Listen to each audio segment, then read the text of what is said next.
ప్రసాదాలు చేసి చూపిస్తున్నానండి. వీటిని తక్కువ టైంలోనే చాలా ఈజీగా చేసేసుకోవచ్చు. ఇప్పుడు ఇవి ఎలా చేసుకోవాలో చూసేద్దాం. ముందుగా 4 రకాల ప్రసాదాల కోసం 2 కప్పుల పొడి బియ్యం పిండి తీసుకోవాలి. ఇప్పుడు స్టవ్ వెలిగించుకుని ప్యాన్ పెట్టుకుని 2 కప్పుల పొడి బియ్యం పిండికి 2 కప్పులు నీళ్ళు వేసుకుని ఇందులోకి చిటికెడు సాల్ట్, 1 స్పూన్ పంచదార, 1 స్పూన్ నెయ్యి వేసుకోవాలి. పిండి చప్పదనం లేకుండా ఉండటం కోసం ఈ నెయ్యి పంచదార వేసుకోవాలండి. ఈ నీళ్ళని బాగా మరగనివ్వాలి. నీళ్ళు ఇలా మరుగుతున్నప్పుడు కొంచెం పెట్టుకున్న పొడి పిండిని వేసేసుకుని చిన్న మంట మీద పెట్టుకుని దీంట్లో పిండి బాగా కలిసేలాగా కలుపుకోవాలి.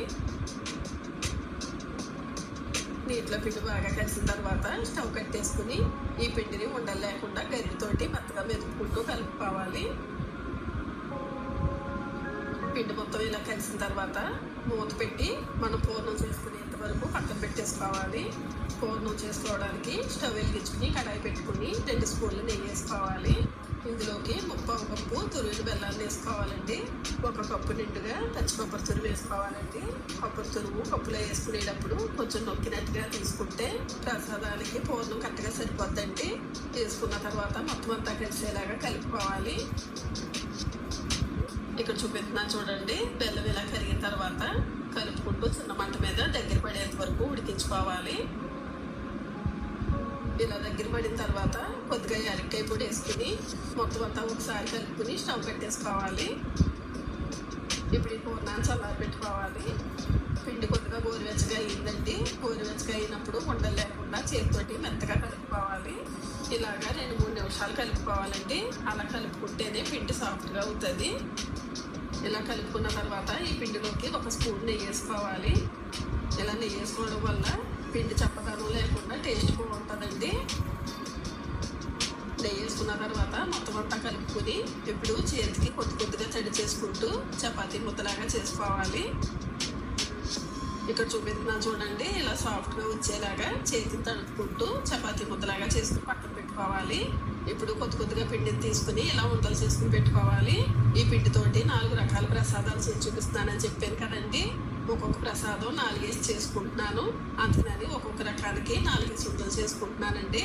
ఇలా పెద్ద సైజు అయిన తర్వాత కొంచెం చిన్న సైజులో 4 ఉండలు చేసుకుని పెట్టుకోవాలి. ఇప్పుడు ముందు చూపించిన విధంగానే పెద్ద ఉండలు ఇంకొక 4 చేసుకుని పెట్టుకోవాలి. ఈ 4 ఉండలు పూర్ణం కుడుగులకండి. ఈ 4 ఉండలు జిల్లేడికాయలకి, ఈ చిన్నగా చేసుకున్నాయి మోదకాయలకి. ఈ మిగతా పిండిని ఉండ్రాళ్ళ పాయసం కోసం ఉండ్రాళ్ళు చేసుకోవాలి. కొద్దిగా పిండిని తీసుకుని చేతికి తడి తీసుకుని రౌండ్గా ఉండ్రాళ్ళ కింద చేసుకుంటే సరిపోద్దండి. ఇదే విధంగా మిగతా పిండిని మొత్తం చిన్న ఉండ్రాళ్ళు చేసుకుని పెట్టుకోవాలి. ఉండ్రాళ్ళన్నీ రెడీ అయినాయండి. ఇక్కడ చూపిస్తున్నాను చూడండి. పిండి మొత్తాన్ని ఇలా చిన్నగా చేసుకుని పెట్టుకుంటే సరిపోద్ది. ఇప్పుడు జిల్లేడికాయలు చేసుకోవడానికి ఒక అద్దాకు తీసుకుని అద్దాకి కొద్దిగా నెయ్యి రాసుకోవాలి. మీ దగ్గర అద్దాకు లేకపోతే పాల కవర్ అయినా నూనె కవర్ మీద అయినా చేసుకోవచ్చు. ముందుగా పెద్దగా ఉండలు చేసుకున్నాం కదా, ఆ ఉండను ఒకటి తీసుకుని పూరీలాగా ఒత్తుకోవాలి. ఇలా ఒత్తుకునేటప్పుడు చేతికి నీళ్ళు తడి చేసుకుంటే బాగా స్ప్రెడ్ అవుతుందండి. చుట్టూరు పగుళ్ళు వచ్చినా కూడా చేతికి తడి చేసుకుని సరి చేసుకుంటే కరెక్ట్గా వస్తాయి. ఇలా చేసుకున్న తర్వాత చుట్టూరు కూడా నీళ్ళు తడి చేసుకోవాలి. ఇప్పుడు మనం ముందుగా చేసి పెట్టుకున్న పూర్ణాన్ని కొద్దిగా ఇందులో పెట్టుకుని సకానికి మర్చిపోవాలి. మీకు కొబ్బరి పూర్ణం వద్దనుకుంటే కనుక బూర్లు చేసుకుంటాం కదండి, శనగపప్పు పూర్ణం, ఆ పూర్ణంతో కూడా చేసుకోవచ్చు. ఇక్కడ వీడియోలో చూపించే విధంగా సకానికి మర్చుకుని చేతికి నీళ్ళు తడి చేసుకుని మళ్ళీ వంశం నొక్కుకోవాలి. ఇలా నొక్కుకోవడం వల్ల పూర్ణం బయటికి రాకుండా ఉంటుందండి. పిండిని బాగా కలుపుకోవడం వల్ల ఎక్కడ పగుళ్ళు రాకుండా మనం ఎలా చేసుకుంటే అలా వస్తాయండి. అందుకని పిండిని బాగా కలుపుకోవాలి. ఇక్కడ చూపిస్తున్నాను చూడండి ఎంత బాగా వచ్చినాయో. మిగతా ఉండలు కూడా ఇదే విధంగా చేసుకుని పెట్టుకోవాలి. ఇప్పుడు మూలకాయలు చేసి చూపిస్తున్నానండి. చిన్నగా ఉండలు చేస్తున్నాం కదా, ఆ ఉండలు ఒకటి తీసుకుని పొడి బియ్యం పిండిని చేతి కలుపుకొని చిన్న సైజు పూరీలాగా చేసుకోవాలి. ఈ విధంగా చేసుకున్న తర్వాత మనం చేసి పెట్టుకున్న పూర్ణాన్ని కొద్దిగా పెట్టుకుని వీడియోలో చూపించే విధంగా పూర్ణం కనిపించకుండా పిండితోటి కవర్ చేసుకోవాలి.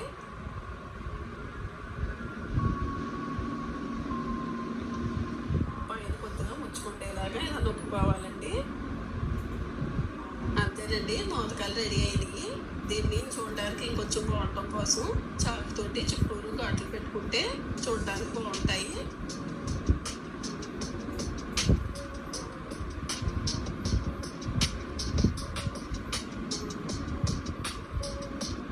ఇక్కడ చూడండి ఎంత బాగా వచ్చిందో. ఈ విధంగా చేసుకుంటే సరిపోద్దండి. మిగతా ఊళ్ళో కూడా ఇదే విధంగా చేసుకుని పెట్టుకోవాలి. ఇప్పుడు పూర్ణం పొడుగులు ఎలా చేసుకోవాలో చూద్దామండి. చేతికి పొడిపిండి రాసుకుని దీన్ని కూడా ఒక డిప్పలాగా చేసుకోవాలి. ఇలా చేసుకున్న తర్వాత పూర్ణం పెట్టుకుని పూర్ణం కనిపించకుండా దీన్ని కూడా పిండితోటి కవర్ చేసుకోవాలి. ఇంకా వినాయక చవితికి చేసుకునే పొడుగులు, పెసరపప్పు ఉండ్రాళ్ళు, బెల్లం తాలికలు చూడాలనుకుంటే కింద బాక్స్లో లింకులు పెట్టానండి, చూడండి. ఈ పిండితోటి ఇలా కవర్ చేసుకున్న తర్వాత అక్కడక్కడ పగుళ్ళు వస్తే చేతికి తడి చేసుకుని ఈ పగుళ్ళు కనిపించకుండా ఇలా పిండితోటి సరి చేసుకుంటే సరిపోద్దండి. ఇప్పుడు రెండు చేతుల్లోనూ పెట్టుకుని ఇలా రౌండ్గా చేసుకుంటే సరిపోతుంది.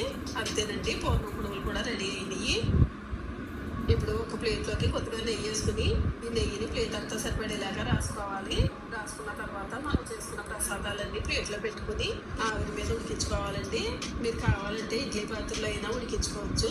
ఇక్కడ నేను కడాయిలో పెట్టుకుని ఆవిరి మీద ఉడికిస్తున్నాను. స్టవ్ వెలిగించుకుని కడాయి పెట్టుకుని కడాయిలో ఒక పెద్ద గ్లాసు నీళ్ళు వేసుకుని ఒక స్టాండ్ పెట్టుకోవాలి. దీని మీద మూత పెట్టి నీళ్ళు మరగనివ్వాలండి.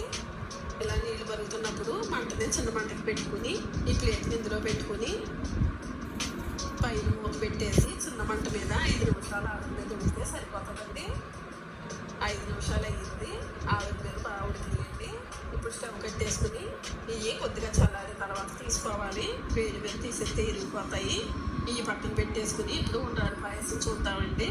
స్టవ్ వెలిగించుకుని ప్యాన్ పెట్టుకుని 3 స్పూన్ల నెయ్యి వేసుకోవాలి. నెయ్యి కొద్దిగా వేడెక్కిన తర్వాత కొద్దిగా జీడిపప్పులు, కిస్మిస్లు, ఎండు కొబ్బరి ముక్కలు వేసుకుని వేసుకోవాలి. ఇవన్నీ ఇలా వేగిన తర్వాత నెయ్యితో సహా ఒక గిన్నెలోకి తీసేసుకోవాలి. ఇప్పుడు అదే ప్యాన్లోకి 1 కప్పు నీళ్ళు వేసుకుని 1 టేబుల్ స్పూన్ బియ్యం నూనె వేసుకోవాలి. బియ్యం నూనె వేసుకోవడం వల్ల పాయసం చక్కగా వస్తుందండి. ఇప్పుడు మొత్తం అంతా ఒకసారి కలుపుకొని నీళ్ళు మరగనివ్వాలి. నీళ్ళు మరుగుతున్నాయండి. నూనె కూడా కొద్దిగా ఉడికింది. ఇప్పుడు ఇందులోకి ముందుగా చేసి పెట్టుకున్న ఉండ్రాళ్ళు వేసేసుకోవాలి. మొత్తం అంతా ఒకసారి కలుపుకొని మూత పెట్టి చిన్న మంట మీద 5 నిమిషాలు ఉడకనివ్వాలి. 5 నిమిషాలు అయ్యిందండి. ఉండ్రాళ్ళు ఉడికినాయి. మనం వేసుకున్న నూనె కూడా మొత్తం అంతా ఉడికింది. ఈ విధంగా ఉడికిన తర్వాత ఇందులోకి 2 కప్పులు పాలు వేసుకోవాలి. మనం దేవుడికి ప్రసాదంగా చేసుకుంటున్నాం కాబట్టి ఇక్కడ నేను ఆవు పాలు తీసుకున్నానండి. కాచి చల్లార్చిన పాలే. 2 కప్పుల పాలు వేసుకున్న తర్వాత కొద్దిగా యాలక్కాయ పొడి, ముందుగా వేసుకున్న జీడిపప్పు, కిస్మిస్లు, ఎండు కొబ్బరి ముక్కలు వేసేసుకోవాలి. వేసుకుని మొత్తం అంతా ఒకసారి కలుపుకొని పెద్ద మంట మీద పాలు మరిగేంత వరకు ఉంచుకోవాలి. ఇక్కడ చూడండి పాలు మరుగుతూ స్టార్ట్ అయ్యి ఇలా పాలు మరిగిన తర్వాత పాల్లో 2 నిమిషాల పాటు ఉడకనివ్వాలి. 2 నిమిషాలు ఉడికిన తర్వాత ముప్పావు కప్పు చిన్న ముక్కలుగా చేసుకున్న బెల్లాన్ని వేసుకోవాలి. ఇక్కడ నేను బెల్లం డైరెక్ట్గా వేసేస్తున్నానండి. ఇది అచ్చు బెల్లం. ఈ అచ్చు బెల్లం వేసుకుంటే పాలు ఎరగవండి. అదే ఒకవేళ ఉప్పు బెల్లం అయితే కనుక కరగబెట్టుకుని పాలు కొద్దిగా చల్లారిన తర్వాత వేసుకోవాలి. ఈ బెల్లం వేసుకున్న తర్వాత బెల్లం అంతా కరిగేలాగా కలుపుకుంటూ చిన్న మంట మీదే ఒక 2 నిమిషాల పాటు చేయాలి. ఇక్కడ చూపిస్తున్నాను చూడండి, బెల్లం అంతా కరిగింది. ఇప్పుడు స్టవ్ పెట్టేసుకోవాలి. అంతేనండి, ఉండ్రాళ్ళ పాయసం రెడీ అయింది. ఇలా ఒక గిన్నెలోకి తీసుకున్న తర్వాత వినాయక